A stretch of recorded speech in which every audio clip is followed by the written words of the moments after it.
नमस्कार, PTC news देख रहे सभी दर्शकों का स्वागत। मैं हूं आपके साथ अतुल वर्मा, लेकर हाजिर हूं प्रदेश की तमाम खबरों का हाल। बुलेटिन की शुरुआत करेंगे, लेकिन सबसे पहले एक नजर हेडलाइंस पर। रोहतक पुलिस और बदमाशों के बीच मुठभेड़ के मामले में पुलिस का खुलासा। हिमांशु गैंग से जुड़े हैं बदमाश, फाइनेंसर मंजीत की हत्या में थे शामिल।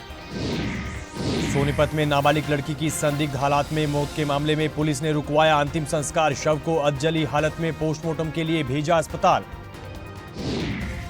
दिल्ली कूच को लेकर खनौरी बॉर्डर पर आज भूख हड़ताल पर बैठेंगे सभी किसान। शंभू बॉर्डर पर किसान नेता फिर करेंगे मीटिंग, लेंगे फैसला। रोहतक के गांव गरनावठी के ग्रामीणों का अनोखा प्रदर्शन, भैंस के आगे बीन बजाकर किया रोष प्रदर्शन। सरकारी स्कूल की बिल्डिंग बनवाने की है मांग। और अंबाला में हुए दर्दनाक सड़क हादसे में कार सवार 3 दोस्तों की मौत। बेसहारा पशु को बचाने के चक्कर में अनियंत्रित होकर पलटी थी कार।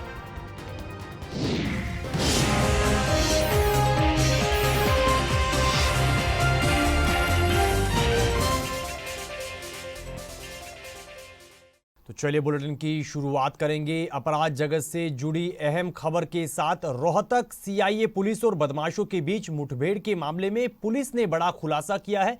पुलिस अधिकारी के मुताबिक पकड़े गए बदमाश हिमांशु गैंग से जुड़े हुए हैं और दोनों ही बदमाश फाइनेंसर मंजीत अहलावत के मर्डर में शामिल थे। पुलिस अधिकारी ने बताया कि उन्हें बदमाशों की जींद के कृष्णा हवेली के पास की लोकेशन मिली थी। बदमाशों का पीछा करने के बाद इन्हें सरेंडर करने को कहा गया था, जिसके बाद बदमाशों ने फायरिंग की और पुलिस की तरफ से भी जवाबी फायरिंग की गई और दोनों बदमाशों को काबू किया गया और बदमाशों के पास से 2 पिस्टल और 7 राउंड कारतूस बरामद किए गए हैं। फिलहाल बदमाशों से आगे की पूछताछ की जा रही है। ये अभी पिछले दिनों दिग्गल निवासी मंजीत जो फाइनेंस का काम करता था, उसका मर्डर हो गया था। तो हमारे मुखबिर खास ने सूचना दी, चाहिए वन को ये सूचना मिली कि भी 2 व्यक्ति जो मंजीत मर्डर केस में शामिल थे, वो कृष्णा डेयरी के पास गोहाना की तरफ चलते हुए जो आउटर बाईपास बन रहा है, निर्माणाधीन आउटर बाईपास है, वहाँ खड़े हैं और किसी वारदात को अंजाम दे सकते हैं। ये सूचना पा करके और हमारी टीम वहाँ पहुँचने लगी तो एसटीएफ भी हमें मिली, उनके पास भी ऐसी एक सूचना थी। तो हम एसटीएफ और हमारी सीआईए टीम दोनों वहाँ पहुँची मौके पे, और मौके पर पहुँचने के बाद उनकी घेराबंदी की।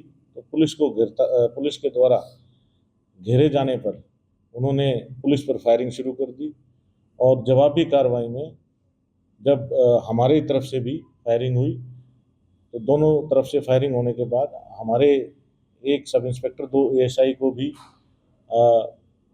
गोली लगी, लेकिन बुलेट प्रूफ जैकेट होने की वजह से वो बच गई। खबर सोनीपत से है। सोनीपत में एक नाबालिग लड़की की संदिग्ध हालात में मौत का मामला सामने आया है। वहीं लड़की के परिजनों ने शव का अंतिम संस्कार कर दिया। इस बीच पुलिस ने लड़की की हत्या का दावा किया और गांव पहुंचकर दमकल की मदद से चिता की आग बुझा दी। वहीं पुलिस लड़की के शव को संदिग्ध हालत में पोस्टमार्टम के लिए नागरिक अस्पताल लेकर गई है। पुलिस अधिकारी का कहना है कि जांच के बाद सब कुछ साफ हो जाएगा। ये घटना तो क्या कहें भाई साहब, ये तो सामान्य ही मौत है। ये शाम की बात है, कल 5-6 बजे की।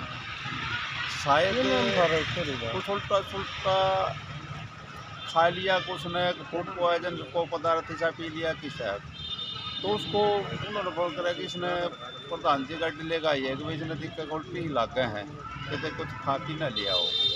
वो घर के थे भी कौन और बालक थे, तो गया जाकर उल्टी सुल्टी गिरे कि किसने वो इतनी हालत खराब होगी, ले चल रहा है वह डेड होगी। और डेड होने के बाद फिर हम काम में ये कहते हैं भाई कितने जाओगे भैया गुजरेली, तो वही बोला दाग भाई दाग ही मिल जाऊँगा, रिश्तेदार आऊँगे, रिश्तेदार हम करेंगे। हिंदू समाज में हम शाम को तो दाग देते हैं, कल ही मानना है। तो फिर सुबह ही रिश्तेदार भी आ गए थे गाँव में, चलो भाई दाग उठाओ। लगभग 7:30 बजे ही हमने दाग दे दिया था। आज कंट्रोल रूम से सूचना प्राप्त हुई सुबह 8 बजे करीब किसी नाबालिग लड़की का गांव जुआ में ना दाह संस्कार किया गया है। तो जो नाबालिग लड़की का दाह संस्कार के बारे में सूचना मिलने पर पुलिस मौके पर गई। गांव के शमशान घाट में देखा वही चिता जल रही है। चिता को फायर ब्रिगेड की मदद से शांत करवाया गया और चिता से जो बचा हुआ शव था वो निकाला गया और उसको पोस्टमार्टम के लिए भेजा गया है। प्राइमरी इन्वेस्टिगेशन में क्या है? प्राइमरी इन्वेस्टिगेशन अभी चल रही है, अभी डाउटफुल है क्योंकि कंट्रोल में जो फ़ोन गया था कि भाई लड़कियों को कुछ खिलाया गया है और जो स्टेटमेंट आई है उसमें यह है कि उसने कुछ खा लिया था, गलत शरत खा लिया था। कोई जहरीला पदार्थ खा लिया था? कोई इसने कहा कि भाई कोई नशीला ऐसा पदार्थ खा लिया जिससे उसको उल्टी आई थी। बाकी वो अब पोस्टमार्टम हो जाएगा, बिसरा आएगा ना, बिसरा की रिपोर्ट में सारा सब उसको क्लियर। और अब बात किसान आंदोलन को करेंगे। दिल्ली कूच को लेकर आज सभी किसान खनौरी बॉर्डर पर भूख हड़ताल पर बैठेंगे। वहीं शंभू बॉर्डर पर किसान नेता आज एक बार फिर से मीटिंग करेंगे और आगामी फैसला लेंगे। वहीं बीते दिन किसान नेताओं की तरफ से प्रेस कॉन्फ्रेंस की गई। किसान नेताओं ने कहा कि पंजाब सरकार को एमएसपी को लेकर केंद्र सरकार पर दबाव बनाना चाहिए। वहीं हरियाणा के नेताओं को लेकर उन्होंने कहा कि हरियाणा के नेता किसान आंदोलन को लेकर कंफ्यूज है, सभी अलग अलग बयान दे रहे हैं। आज खट्टर साहब बोल रहे थे कि दिल्ली जाने से कोई रोक नहीं है, अन्य वाहनों के ऊपर आ जाइए। जब मुख्यमंत्री थे खट्टर साहब तो पहले बोलते थे कि ट्रैक्टर ट्रॉली छोड़ दीजिए, चलकर आ जाइए। और इनके रवनीत बिट्टू जी बोल रहे थे कि हम स्वागत करेंगे चलने वाले किसानों का दिल्ली में। खेती मंत्री हरियाणा बोल रहे थे कि हम भी स्वागत करेंगे दिल्ली आने का। अनिल विज जी बोल रहे हैं कि अगर किसान इसी तरह आगे बढ़ेंगे तो हम इसी तरह हमारी पुलिस उसका स्वागत करेगी। सैनी साहब बोल रहे हैं कि दिल्ली से मंजूरी लेके आइए। ये बातें तो भाजपा के राज्य के मंत्री हो या केंद्र के मंत्री हो, अपने आप में कंफ्यूज है कि आज कौन सा बयान देना, कल कौन सा बयान देना। तो जो मोर्चों की जो इतनी आवाज बुलंद में पूरे देश भर में और इंटरनेशनल लेवल पर पहुंच रही है, उससे घबराई हुई। जिस तरह से 140 करोड़ लोग मोदी सरकार की आलोचना कर रहे हैं, जिस तरह से किसानों के ऊपर प्रहार किया जा रहा है, जिस तरह से जगजीत सिंह डल्लेवाल 14 दिन हो गए, उनका लगभग 11 किलो वेट कम हो गया, अभी सरकार नींद से जाग नहीं रही है। सांकेतिक भूख हड़ताल किसान भाइयों द्वारा करी गई और हमारे किसान भाइयों ने वहां पे उन सांसदों से ये पूछा, उनके प्रतिनिधियों से ये पूछा कि भाई आप संसद के अंदर क्या कर रहे हैं, आप संसद के अंदर एमएसपी गारंटी कानून के मुद्दे पर चर्चा क्यों नहीं कर रहे। और खासकर जो विपक्ष के सांसद हैं, 22 तारीख को जब हमारे दोनों मोर्चों का एक डेलीगेशन विपक्ष के नेता राहुल गांधी से मिला था, तो उस समय माननीय राहुल गांधी जी ने कहा था कि आगामी संसद के सत्र में उनकी पार्टी प्राइवेट बिल लेके आएगी एमएसपी गारंटी कानून पे। लेकिन उसके बावजूद उस पे कोई भी प्रोग्रेस इस संसद सत्र में नहीं हुई। तो ना तो सत्ता किसानों को लेके गंभीर है सत्ता पक्ष, और ना ही विपक्ष किसानों के मुद्दों को लेके गंभीरता दिखा रहा है।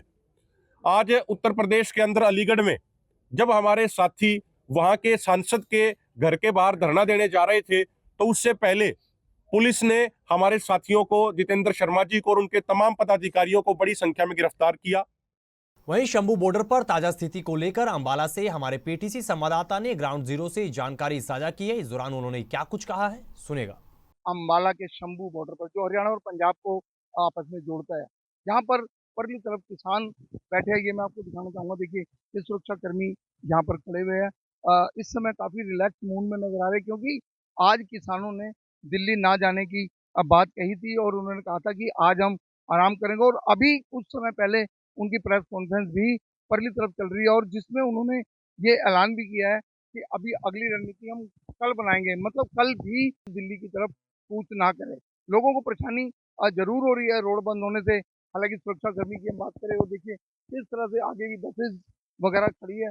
सुरक्षा कर्मी भी काफी मूड में नजर आ रहे हैं, उनको भी आराम से इस समय खड़े हैं। हालांकि कल जरूर उनकी ओर से काफी जिस तरह से आतिशबाजी के गोले वगैरह छोड़े जा रहे थे, तो काफी हद तक परेशान जरूर हो रहे थे, लेकिन रिलैक्स मूड में है, क्योंकि किसानों ने आज कहीं भी कोई इस तरह का कोई आवाज नहीं आई कि वो दिल्ली जाएंगे या कोई एजिटेशन नहीं हुआ कि दिल्ली जाने की बात करेंगे। हालांकि हरियाणा की तरफ से जो सुरक्षा कर्मी पूरी तरह से आज भी अलर्ट है, वो मैं आपको दिखाना चाहूंगा। वो देखिए, वो गाड़ियां जो वहां से आ रही है, उनको पुलिसकर्मी जरूर रास्ता बता रहे हैं। जिन्होंने पंजाब जाना है बात करते हैं, जिन्होंने लुधियाना जाना है, ये देखिए आ रहे आगे बाइक सवार भी आ रहे हैं और गाड़ी भी आ रही है जो यहीं से वापस होते हुए उधर को उनको दोबारा वापस भेजा जा रहा है कि लुधियाना जाना है, किसी न किसी ने चंडीगढ़ जाना है, क्योंकि यही एक मुख्य मार्ग ऐसा है जो हरियाणा और पंजाब को जोड़ता है, जिसको शंभू बॉर्डर कह सकते हैं। और देखिए उनको सुरक्षा कर्मियों ने रास्ता बताया, मोटरसाइकिल उधर को, और गाड़ियां वगैरह जो है वो भी वापस जा रही है। लेकिन उनका जाना इसलिए भी थोड़ा सा परेशानी उनको जरूर हो रही है। लोगों का ये मानना भी है कि उनको काफ़ी परेशानी का सामना करना पड़ रहा है, क्योंकि आगे किस तरह से जाएं वो उनको काफ़ी लंबा, कई किलोमीटर तक लंबा सफ़र तय करके वापस जाना, और पीछे से कुछ लोग उनको पहले ही हिंट मिले जा रहा है, इसलिए वो वहाँ से वहीं वापस जा रहे हैं। आज किसान दिल्ली नहीं जा रहे, इसलिए सुरक्षाकर्मी भी काफ़ी हद तक आराम फरमा रहे हैं, लेकिन उसके बावजूद भी अलर्ट जरूर है कि किसी तरह की कोई अप्रिय घटना ना घटे। अब कल की जो प्रेस कॉन्फ्रेंस, जो उन्होंने आज प्रेस कॉन्फ्रेंस किया, उन्होंने कहा कि अगली रणनीति हम कल बनाएंगे। इसका मतलब कल भी शायद वो दिल्ली ना जाए। रोहतक के गांव गरनावटी के ग्रामीणों का अनोखा प्रदर्शन देखने को मिला है। गांव के सरकारी स्कूल की बिल्डिंग ना बनने से गुस्साए ग्रामीणों ने भैंस के आगे बीन बजाकर अनोखा प्रदर्शन किया है। इस दौरान प्रदर्शन करते हुए ग्रामीण डीसी दफ्तर पहुंचे और ज्ञापन सौंपकर जल्द सरकारी स्कूल की बिल्डिंग का निर्माण करवाने की मांग रखी। इस दौरान ग्रामीणों ने कहा कि अगर जल्द मांग पूरी ना हुई तो धरना प्रदर्शन किया जाएगा। ग्रामीणों ने कहा कि स्कूल की नई बिल्डिंग के निर्माण के लिए वो विभाग के अधिकारियों से कई बार मिल चुके हैं, लेकिन 8 साल बाद भी आज तक कोई काम शुरू नहीं हुआ है। हम आए हैं सपूरता ही भाई, हमारे स्कूल के बड़ा कितने तक 10 साल हो गए स्कूल फटे ने, और कोई सुनाई नहीं करता। पंचायत ने पीछे जमा करा रखी है, और जब भी कोई सुनाई नहीं। 2 टाइम बड़का का स्कूल लगा, छोटे बच्चे जा उठने पर कपड़ जा रहा इतना रोड पर का चल रहे, तो उनका कोई समाधान नहीं होगा। उनका होना चाहिए, कोई सुनाई नहीं करता उनकी। आज जो ये प्रदर्शन है, ये सरकार को बहस समझकर उसके आगे बीन बजा के पूरा गरनावटी गांव और उसके आस पड़ोस के गांवों के लोग यहाँ पर डीसी ऑफिस के आगे प्रदर्शन करने आए हैं, और साथ में हमने ज्ञापन सौंपा है। और शिक्षा विभाग को जिम्मेदार मान्य है पूरी इस आज की व्यवस्था का, क्योंकि 2018 में गरनावटी गाँव ने अपने पंचायती खाते से, जिस खाते में पंचायती गाँव की पंचायती जमीन बिक है 5,43,94,000 रुपया, जिसका 2018 में हमने जमा करवा दिया, जो इर्ती स्कूल को बनने की उत्सुक नहीं है, जिसका रिजल्ट ये है कि स्कूल 2 शिफ्टों में लगता है, बच्चों के बैठने की जगह नहीं है। ये मुद्दा कई बार ग्रामीणों ने अपने अपने सत्र के ऊपर उठा लिया, लेकिन इसकी कोई भी सुनवाई नहीं हुई कहीं भी। खबरों में आगे बढ़ेंगे, अगली खबर का जिक्र करेंगे। प्रधानमंत्री नरेंद्र मोदी ने कल पानीपत पहुंचकर बीमा सखी योजना की शुरुआत की और हरियाणा समेत देश भर की महिलाओं को एक बड़ा तोहफा दिया। वहीं अपने संबोधन में पीएम मोदी ने कहा कि महिलाओं के विकास की दिशा में सरकार की ओर से मजबूत कदम उठाए जा रहे हैं। उन्होंने कहा कि लगातार तीसरी बार भाजपा की सरकार हरियाणा में बनी है और सरकार निश्चित तौर पर हर वर्ग के हित में लगातार काम कर रही है। उन्होंने सैनी सरकार को शुभकामनाएं भी दी और मुख्यमंत्री नायब सिंह सैनी की जमकर प्रशंसा भी की है। संविधान सभा की पहली बैठक हुई थी। ऐसे समय में जब देश संविधान के 75 वर्ष का महोत्सव मना रहा है, 9 दिसंबर की ये तारीख हमें समानता की, विकास को सर्वस्पर्शी बनाने की प्रेरणा देती है। साथियों, विश्व को नीति और धर्म का ज्ञान देने वाली महान धरती पर आज के दिन आना और भी सुखद है। इस समय कुरुक्षेत्र में अंतर्राष्ट्रीय गीता जयंती महोत्सव भी चल रहा है। मैं गीता की इस धरती को प्रणाम करता हूं, नमन करता हूं। वहीं अपने संबोधन में पीएम मोदी ने कहा कि बीमा सखी योजना गरीबी को जड़ से मिटाने में अहम भूमिका निभाएगी। इसके लिए सरकार ग्राउंड जीरो पर लगातार काम भी करेगी। भाजपा सरकार प्रधानमंत्री जीवन ज्योति योजना और प्रधानमंत्री सुरक्षा योजना चला रही है, जिसके तहत बहुत कम प्रीमियम में 2-2 लाख तक का बीमा करवाया जाता है। पीएम मोदी ने कहा कि आज जो लोग बीमा करवाने की सोच नहीं सकते थे, उनका बीमा हो रहा है और योजनाओं के तहत अब तक देश में 20,000 करोड़ रुपए क्लेम भी किए जा चुके हैं। वहीं कार्यक्रम को संबोधित करते हुए प्रधानमंत्री नरेंद्र मोदी ने म्हारा हरियाणा, जगमग हरियाणा और नॉन स्टॉप हरियाणा के नारे का जिक्र किया और हरियाणा की महिलाओं की भी जमकर तारीफ की। पीएम मोदी ने कहा कि हमारी सरकार ने बीते 10 साल में नारी सशक्तिकरण के लिए कई कदम उठाए हैं। महिला सेल्फ हेल्प ग्रुप के जरिए ग्रामीण महिलाओं को जोड़ा गया है। आज देश की 10 करोड़ बहनें ग्रुप से जुड़ी हैं और इस ग्रुप के जरिए कमाई भी कर रही हैं। पीएम मोदी ने कहा कि पानीपत में बीमा सखी योजना का शुभारंभ और विकास परियोजनाओं का लोकार्पण शिलान्यास कर उन्हें काफी खुशी हो रही है। खबरों में आगे बढ़ेंगे, अगली खबर का जिक्र करेंगे। अंबाला में बीते दिन एक दर्दनाक सड़क हादसा हुआ है जिसमें कार सवार 3 दोस्तों की मौत हो गई। जानकारी के मुताबिक बेसहारा पशु को बचाने के चक्कर में कार अनियंत्रित होकर पलट गई और सामने से आ रही कैंटर से जा टकराई, जहां 3 दोस्तों की मौके पर मौत हुई है। हादसे की सूचना तुरंत पुलिस को मिली, जिसके बाद घटनास्थल पर पहुंची पुलिस ने परिवार को जानकारी दी। पुलिस अधिकारी ने बताया कि हादसे में जान गंवाने वाले 2 युवक शाहाबाद के रहने वाले थे और एक युवक अंबाला का रहने वाला था। रात हमें 11 बजे सूचना मिली थी कि ये CSD डिपो है, इसके सामने एक्सीडेंट हुआ है। तो मौके पर पहुंचे तो कार और कंटेनर का एक्सीडेंट हुआ है। कार में 3 लोग सवार थे, जिनमें एक अशोक कुमार कैथ माजरी अंबाला सिटी का है और 2 लड़के राहुल और एक वीरेंद्र सिंह, वो शाहबाद के रहने वाले हैं। तो तीनों की ही डेथ हो चुकी थी मौके पे और वारसन उनके रात आ चुके हैं और जो पुलिस कार्रवाई वो कर रहे हैं। तो इस खबर के साथ फिलहाल इस बुलेटिन में इतना ही, लेकिन PTC न्यूज पर खबरों का सिलसिला बदस्तूर जारी है। आप बने रहिए PTC न्यूज के साथ। फिलहाल के लिए दीजिए इजाजत। नमस्कार।